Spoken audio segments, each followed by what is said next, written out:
Item ಯಾವುದೇ ಇರಲಿ try ಮಾಡಿ ಆಚಿ ಚಿಕನ್ ಮಸಾಲಾ. ಆಚಿ ಚಿಕನ್ ಮಸಾಲಾ.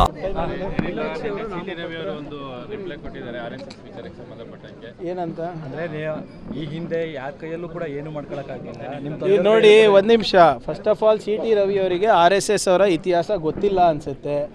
ಸರ್ದಾರ್ ಪಟೇಲ್ ಅವರು ನೆಹರು ಅವರು ಬ್ಯಾನ್ ಮಾಡಿದಾಗ ಹೋಗಿ ಕೈಕಾಲು ಬಿದ್ದಿದ್ದು ಅದೇ RSS ಅವರು. ಇಂದಿರಾ ಗಾಂಧಿ ಅವರು ಬ್ಯಾನ್ ಮಾಡಿದಾಗ ಉದ್ದುದ್ದ ಪ್ರಶಂಸೆ ಲೆಟರ್ಗಳು ಬರೆದಿದ್ದಾರೆ ಅವ್ರು ಸರ್ಸಂಚಾಲಕರು.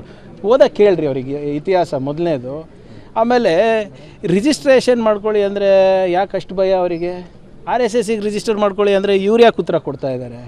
ಒಂದು ಕೆಲಸ ಮಾಡಿ, ಈಗ ತಾನೇ ನಮ್ಮ ಬೇರೆ ಮಾಧ್ಯಮ ಸ್ನೇಹಿತರಿಗೆ ಹೇಳ್ತಾ ಇದ್ದೆ, ನನಗನ ನಿಮ್ಮ ಯಾವುದು ಜಗನ್ನಾಥ್ ಭವನ್ ಅಲ್ಲ ಅವ್ರದ್ದು, ಜಗನ್ನಾಥ್ ಭವನೋ ಕೇಶವ ಕೃಪಾಗೋ ಕರೆಸಿ, ನನಗೆ ಕರೆಸ್ಬಿಟ್ಟು ಈ ಕಾನೂನು ಅಡಿನಲ್ಲಿ ನಮಗೆ ಸ್ವತಂತ್ರ ಇದೆ, ನಾವು ಯಾವುದೇ ಸರ್ಕಾರಿ ಸಂಸ್ಥೆಗಳಿಗಾಗಲಿ ಅಥವಾ ಸರ್ಕಾರಿಗಾಗಲಿ ನಾವು ಉತ್ತರ ಕೊಡೋ ಅಗತ್ಯ ಇಲ್ಲ ಅಂತ ತೋರಿಸ್ಬಿಡ್ಲಿ, ಅಥವಾ ನನ್ನ ಆಫೀಸಿಗನ ಬರಲಿ, ದಾಖಲೆಗಳು ತೊಗೊಂಡು ಬರಲಿ.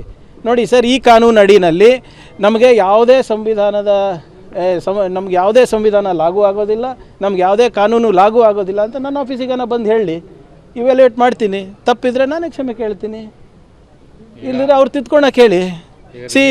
Simple thing sir. ಯಾವ ದೇಶದಲ್ಲಿ ಒಬ್ಬ ಬೀದಿ ವ್ಯಾಪಾರ ರಿಜಿಸ್ಟರ್ ಆಗಬೇಕು, ಹೌದಾ ಇಲ್ಲ? ಬೀದಿ ವ್ಯಾಪಾರಿಗಳು ರಿಜಿಸ್ಟರ್ ಆಗಬೇಕು. ದೇವಸ್ಥಾನದಲ್ಲಿ ಎಷ್ಟು ದೇಣಿಗೆ ಬರ್ತಾ ಇದೆ ಅಂತ ದೇವರು ಲೆಕ್ಕ ಕೊಡಬೇಕು, ದೇವಸ್ಥಾನಗಳು ಲೆಕ್ಕ ಕೊಡಬೇಕು, ಜನರು ಲೆಕ್ಕ ಕೊಡಬೇಕು, ನೀವು ITಗೆ ಲೆಕ್ಕ ಕೊಡಬೇಕು. ಇವ್ರು ಕೊಡೋಂಗಿಲ್ವಾ? ಏನಕ್ಕೆ? ಇವ್ರ ಮನ್ಸಿಗೆ ಬಂದಂಗೆ ಮಾಡ್ಬೋದಾ? ಯಾವ ಕಾನೂನು ಅಡಿಯಲ್ಲಿ ಕೊಡಬೇಕು? ಮಾತಿದ್ರೆ ಬಾಡಿ ಆಫ್ ಇಂಡಿವಿಜುವಲ್ಸ್ ಅಂತಾರೆ. ನಿಮ್ಗೆ ಗೊತ್ತಿದೆಯಾ? Bangalore club also is a body of individuals. ಅಂದರೆ ನಾಳೆ ನೀವು ಹಂಗೆ ಮಾಡ್ಬೋದಾ? ಸೇಮ್ ಫಾರ್ಮ್ಯಾಟ್ನಲ್ಲಿ ನೀವು ನಾಳೆ ಒಂದು ಸಂಘಟನೆ ತೆಗೆದುಬಿಟ್ಟು ನೀವು ಹೀಗೆ ದೇಣಿಗೆ ಇಸ್ಕೊಳೋದಾಗಲಿ ಅಥವಾ ಕಾನೂನು ಉಲ್ಲಂಘನೆ ಮಾಡಿಬಿಟ್ಟು ಬೆಂಗಳೂರಿನಲ್ಲಿ ಪಥಸಂಚಲನ ಮಾಡೋದಾಗಲಿ ಮಾಡ್ಬೋದಾ ಸರ್?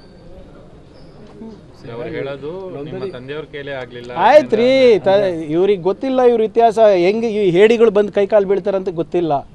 ನಾನು ಬರೆದಿರೋ ಇತಿಹಾಸ ಅಲ್ಲ, ಅವ್ರ ಆರ್ಗನೈಸರ್ ಪುಸ್ತಕ ಓದಲಿ ಸರ್. ಅವ್ರ ಮ್ಯಾಗ್ಝಿನ್ ಇದೆ ಆರ್ಗನೈಸರ್ ಅಂತ, ಹೋಗ್ಬಿಟ್ಟು ಯಾವ ರೀತಿ ಸರ್ದಾರ್ ಪಟೇಲ್ ಅವರಿಗೆ ಕೈಕಾಲು ಬಿದ್ದಿದ್ದಾರೆ, ವೀರ್ ಸಾವರ್ಕರ್ ಯಾವ ರೀತಿ ಪೆನ್ಷನ್ ತೊಗೊತಾ ಇದ್ರು ಸರ್, 60 ರೂಪಾಯಿ ಪೆನ್ಷನ್ ತೊಗೊತಾ ಇದ್ರು ವೀರ್ ಸಾವರ್ಕರ್ ಬ್ರಿಟಿಷವ್ರ ಹತ್ರ, ಗೊತ್ತಾ?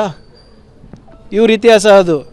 ಇಂದಿರಾ ಗಾಂಧಿಗೆ ಪತ್ರ ಬರೆದಿದ್ರು ಸರ್ ಅವರ ಹಿಂದಿನ ಸರ್ಸಂಚಾಲಕರು, ಎಮರ್ಜೆನ್ಸಿ ದೇಶಕ್ಕೆ ಭಾಳ ಅಗತ್ಯ ಅಂತ. ಇವತ್ತು ನೋಡಿದ್ರೆ ಹಿಂಗೆ ಮಾತಾಡ್ತಾರೆ. ಅವ್ರ ಇತಿಹಾಸ ಓದ್ಕೊಂಡು ಬರಲಿ, ಕೇಳಿ.